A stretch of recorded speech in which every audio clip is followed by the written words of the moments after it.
Hey everyone, it's Sardis. Uh, I hope you're all having a good evening. So my chapter two, in my study overall, is on the Head Start teacher perspectives or perception of delivering the social and emotional goal, and that includes the supports they receive. And tonight we can go over chapter two.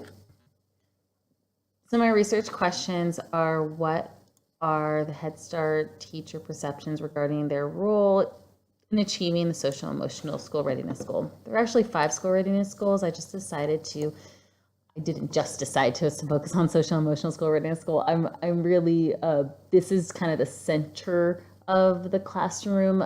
If you have behavioral management skills, your classroom is going to, run as a well-oiled ship.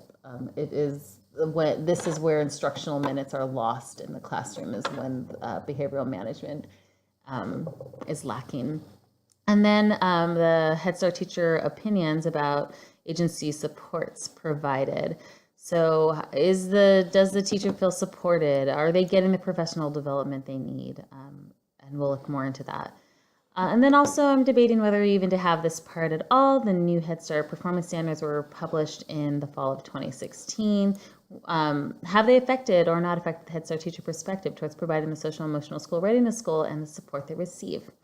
I might end up, I am looking for this as, I think this might be an indicator of the supports that a teacher feels they see. If they don't see any change, or they didn't even know about the change, then they're probably not in good communication, or there's not good communication in the organization.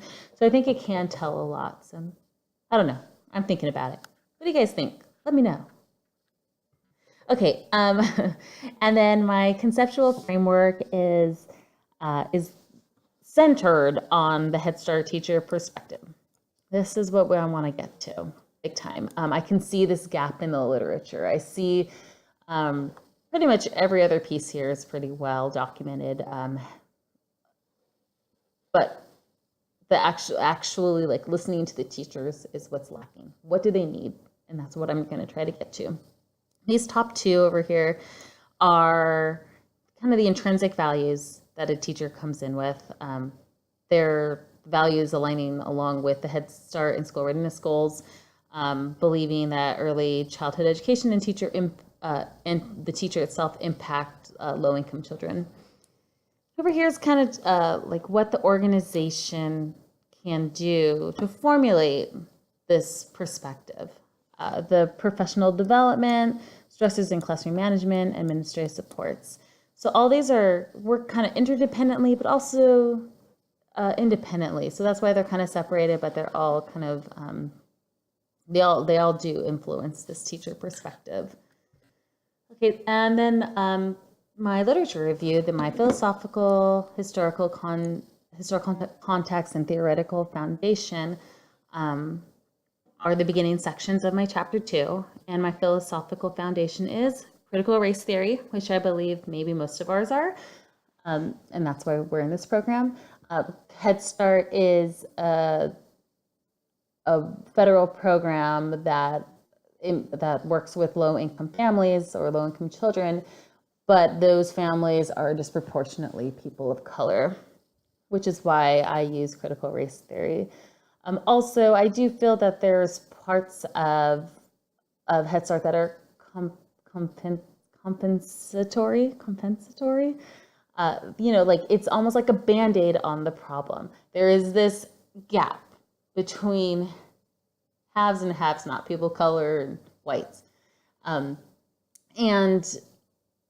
what is it that keeps those of color below, that keeps them from achieving success? Well, I think at least in this program, issues we have in Head Start is that our teachers are not adequately paid for the services they provide. Thus, there is high turnover and sometimes low quality classrooms.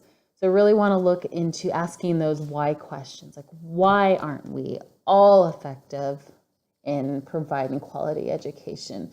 And I'm thinking, I'm going to see, budget is a big reason. So, we are, Head Start is a federal program, and it is then it in and of itself policy. So our policies are, vast and great, or maybe not great, but vast, and want to influence low-income children. But really, if you really believed in it, you would value the teachers more and give them higher salaries. Historical context, I put Head Start and early childhood education into view in this section. This is the website of Head Start. And then theoretical foundation, I use the attachment theory. That is a sociology theory regarding parent relationship with child, and how that beginning relationship at the start of a child's life will develop them socially and emotionally, and if it's a positive relationship, then positively throughout their lives.